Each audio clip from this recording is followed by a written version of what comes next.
ನಾಗಮಂಗಲ ಹೊತ್ತಿ ಉರಿದಿದೆ. ಆದರೆ ಈ ಗಲಭೆಗೆ ಕೊಳ್ಳಿ ಇಟ್ಟಿದ್ಯಾರು ಅನ್ನೋದೇ ಯಕ್ಷ ಪ್ರಶ್ನೆಯಾಗಿದೆ.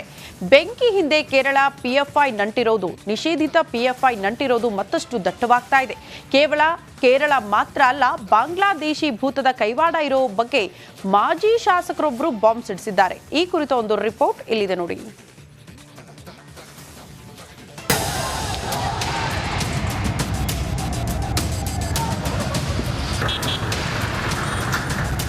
ಅನುಮಾನ ನಾಗಮಂಗಲ ಗಲಭೆ ಹಿಂದೆ ಅನುಮಾನದ ಹೊಗೆಯಾಡ್ತಾ ಇದೆ. ಕತ್ತಲ ರಾತ್ರಿ ಕೊಳ್ಳೆ ದೆವ್ವಗಳ ಹಿಂದೆ ಕೇರಳದ ಪಿಎಫ್ಐ ಕೈವಾಡ ಇರುವಂತಹ ಶಂಕೆ ಮೂಡಿದೆ. ಬೆಂಕಿ ಹಿಂದೆ ಬಾಂಗ್ಲಾದೇಶದ ಭೂತಗಳಿರೋ ಪ್ರಶ್ನೆ ಹುಟ್ಟಿದೆ. ನಾಗಮಂಗಲ ಬೆಂಕಿ ಹಿಂದೆ ಬಾಂಗ್ಲಾದೇಶದ ಭೂತ.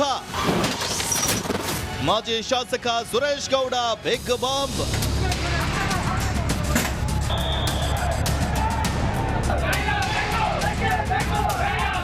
ಗಲಾಟೆ ಶುರುವಾದ ಕೆಲವೇ ಕ್ಷಣಗಳಲ್ಲೇ ನಾಗಮಂಗಲ ಹೊತ್ತುರಿದಿದೆ. ಕೋಮುಗೇಡಿಗಳ ಅಟ್ಟಹಾಸಕ್ಕೆ ಬೆಂಕಿ ಮಂಗಲ ದಗದಗಿಸಿದೆ.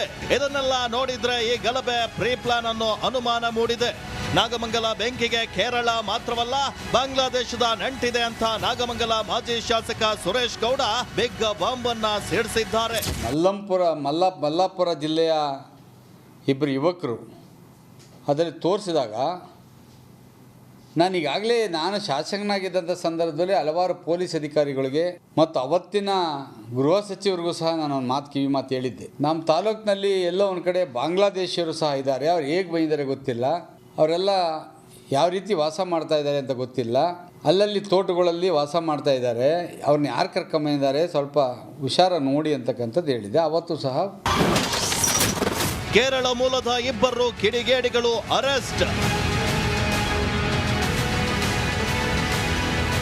ನಾಗಮಂಗಲ ಬೆಂಕಿ ಹಿಂದೆ ಕೇರಳದ ಕೈವಾಡ ಇರೋ ಶಂಕೆ ಮತ್ತಷ್ಟು ದಟ್ಟವಾಗಿದೆ. ಗಲಭೆಯಲ್ಲಿ ಇಬ್ಬರು ಕೇರಳ ಮೂಲದವರನ್ನ ಬಂಧಿಸಿರುವುದಾಗಿ ಖುದ್ದು ಮಂಡ್ಯ ಎಸ್ಪಿ ಬಾಲದಂಡಿ ಹೇಳಿದ್ದಾರೆ. ಯೂಸುಫ್ ಅಂತೇಳಿ ಈತ ಸದ್ಯ ನಾಗಮಂಗಲ ಟೌನ್ದಲ್ಲಿ ವಾಸವಾಗಿದ್ದಾರೆ. ಸ್ವಂತ ಸ್ಥಳ ಕೋಲಿಕೆರೆ ಗ್ರಾಮ, ಅಲ್ಲಂಗೂರು ಪಂಚಾಯತಿ, ಮಲಪ್ಪುರಂ ಡಿಸ್ಟಿಕ್, ಕೇರಳ ರಾಜ್ಯ. ಅದೇ ರೀತಿ ನಾಸೀರ್ ಅಂತೇಳಿ ಇವನು 45 ವರ್ಷ. ಇವರಿಗೆ ಆ ಥರದ PFI ಆಗಲಿ ಅಥವಾ ಇತರೆ ಬೇರೆ ಯಾವುದಾರ ಆರ್ಗನೈಸೇಷನ್ ಜೊತೆ ಲಿಂಕ್ ಇರುವ ಬಗ್ಗೆ ಯಾವುದೂ ಮಾಹಿತಿ ನಮಗೆ ಇದುವರೆಗಿನ ತನಿಖೆಯಲ್ಲಿ ಕಂಡು ಬಂದಿಲ್ಲ.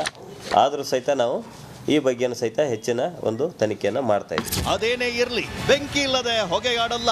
ಅದಕ್ಕಿಂತ ಹೆಚ್ಚಾಗಿ ಕೊಳ್ಳೆ ಇಲ್ಲದೆ ಬೆಂಕಿ ಹೊತ್ಕೊಳ್ಳಲ್ಲ. ಆದ್ರೆ ಇಲ್ಲಿ ಕೊಳ್ಳೆ ಇಟ್ಟವರ್ಯಾರು ಅನ್ನೋದೇ ಇನ್ನೂ ನಿಗೂಢ. ಆನಂದ್, ರಿಪಬ್ಲಿಕ್ ಕನ್ನಡ, ಮಂಡ್ಯ.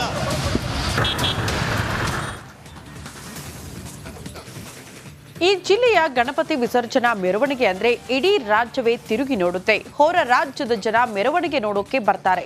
ರಾಜ ಬೀದಿಯಲ್ಲಿ ಈ ಗಣಪತಿ ಹೊರಟ್ರೆ ಇಡೀ ಜಿಲ್ಲೆಯ ಕೇಸರಿಮಯ ಆಗ್ಬಿಡುತ್ತೆ.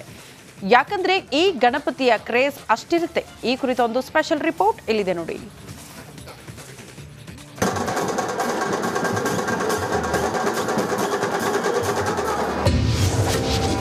ಮಲೆನಾಡ ಮಹಾಗಣಪತಿಯ ಅದ್ದೂರಿ ಉತ್ಸವ. ಕಿಕ್ಕಿರಿದ ಭಕ್ತರು, ತಳ್ಳಾಟ, ನೂಕಾಟ ಜೋರು.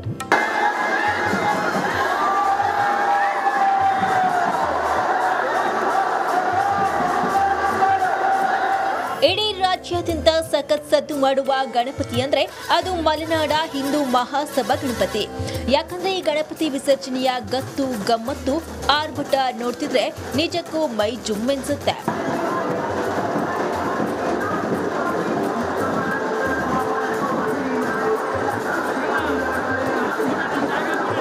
ಇತಿಹಾಸ ಪ್ರಸಿದ್ಧ ಶಿವಮೊಗ್ಗ ಹಿಂದೂ ಮಹಾಸಭಾ ಗಣಪತಿ ವಿಸರ್ಜನೆಯ ರಾಜಬೀದಿ ಉತ್ಸವ ಅದ್ದೂರಿಯಾಗಿ ನಡೆಯಿತು. ಸುಮಾರು 80,000ಕ್ಕೂ ಅಧಿಕ ಜನ ಮೆರವಣಿಗೆಯಲ್ಲಿ ಪಾಲ್ಗೊಂಡಿದ್ರು. ದಾರಿಯುದ್ದಕ್ಕೂ ಗಣಪನಿಗೆ ಜೈಕಾರವನ್ನ ಹಾಕಿದ್ರು.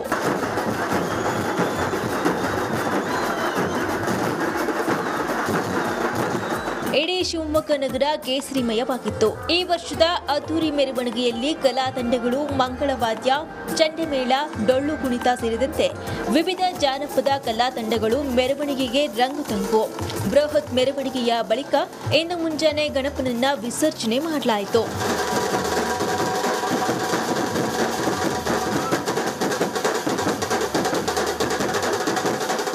ಒಟ್ಟಾರೆ ಶಿವಮೊಗ್ಗದ ಹಿಂದೂ ಮಹಾಸಭಾ ಗಣೇಶ ಮೆರವಣಿಗೆ ಹಾಗೂ ವಿಸರ್ಜನೆ ಪೊಲೀಸ್ ಭದ್ರತೆಯೊಂದಿಗೆ ನಡೆದಿದ್ದು ಗಣಪನನ್ನ ಶಾಂತ ರೀತಿಯಲ್ಲಿ ವಿಸರ್ಜನೆಯನ್ನ ಮಾಡಲಾಗಿದೆ. ಕ್ಯಾಮರಾ ಪರ್ಸನ್ ಚಿರಾಗ್ ಜೊತೆ ಭೀಮಾ ನಾಯ್ಕೇಸ್, ರಿಪಬ್ಲಿಕ್ ಕನ್ನಡ, ಶಿವಮೊಗ್ಗ.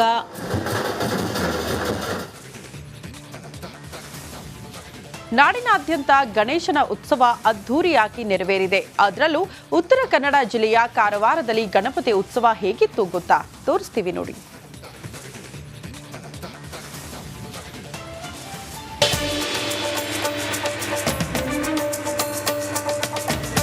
ಅಬ್ಬಬ್ಬಾ, ಒಂದಕ್ಕಿಂತ ಒಂದು ಡಿಫರೆಂಟ್ ಗಣಪ.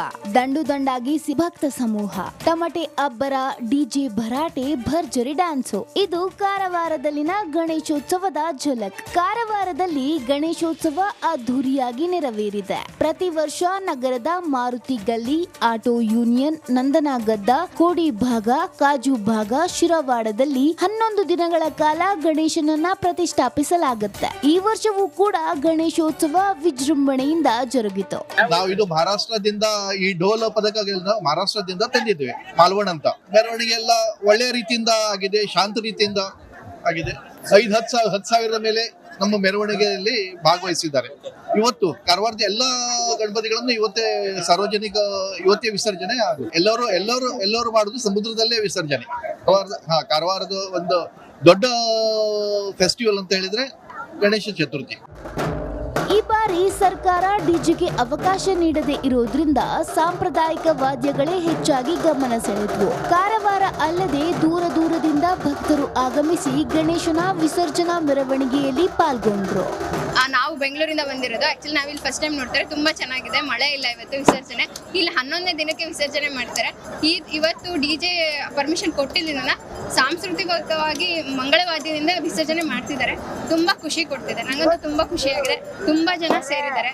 ತುಂಬಾ ಖುಷಿಯಾಗಿದೆ, ಚೆನ್ನಾಗಿದೆ. ನಾವೆಲ್ಲ ಅವತ್ತೇ ಇಟ್ಟು ಬಕೆಟ್ ಅಲ್ಲಿ ಅವತ್ತಿಗೆ ಸಂಜೆನೆ ಬಿಟ್ಬಿಡ್ತೀವಿ. ಎಲ್ಲೋ ಅಲ್ಲಿ ಗುಂಪಲ್ಲಿ ಇಟ್ಟಿರೋರು ಮಾತ್ರ 5 ದಿನಕ್ಕೆ, 9 ದಿನಕ್ಕೆ, 11 ದಿನಕ್ಕೆ ಬಿಡ್ತಾರೆ. ಬಟ್ ಇಲ್ಲಿ ತುಂಬಾ ಚೆನ್ನಾಗಿದೆ. ದೊಡ್ಡ ಗಣಪತಿ ಲಾಸ್ಟ್ ವರ್ಷ ಇನ್ನೂ ದೊಡ್ಡದಿಟ್ಟಿದ್ರು, ಚೆನ್ನಾಗಿತ್ತು. ಸಾಮಾನ್ಯವಾಗಿ ಗಣೇಶನನ್ನ ಕೆರೆ, ಬಾವಿ, ನದಿಯಲ್ಲಿ ವಿಸರ್ಜಿಸಲಾಗುತ್ತೆ. ಆದ್ರೆ ಕಾರವಾರದಲ್ಲಿ ಸ್ವಲ್ಪ ಡಿಫ್ರೆಂಟ್. ಕಡಲ ತೀರದಲ್ಲೇ ಗಣಪನನ್ನ ವಿಸರ್ಜನೆ ಮಾಡಲಾಗುತ್ತೆ. 11 ದಿನಗಳ ಕಾಲ ಕಾರವಾರದ ಗಲ್ಲಿಗಳಲ್ಲಿ ಅಬ್ಬರಿಸಿದ್ದ ಗಣೇಶ ಕಡಲ ತೀರದಲ್ಲಿ ಕಾಣದಂತೆ ಮಾಯವಾದ. ಶೇಷಗಿರಿ ಮುಂಡಳ್ಳಿ, ರಿಪಬ್ಲಿಕ್ ಕನ್ನಡ, ಕಾರವಾರ.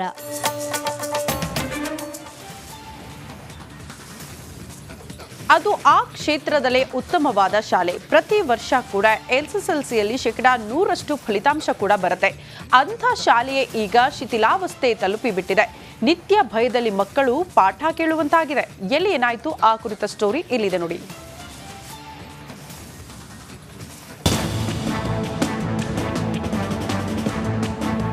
ನೆತ್ತಿ ಮೇಲೆ ಬಾಯಿ ತೆರೆದಿರೋ ಮೇಲ್ಚಾವಣಿ, ತುಕ್ಕು ಹಿಡಿದಿರೋ ಕಬ್ಬಿಣ, ಉದುರಿ ಬೀಳುತ್ತಿರುವ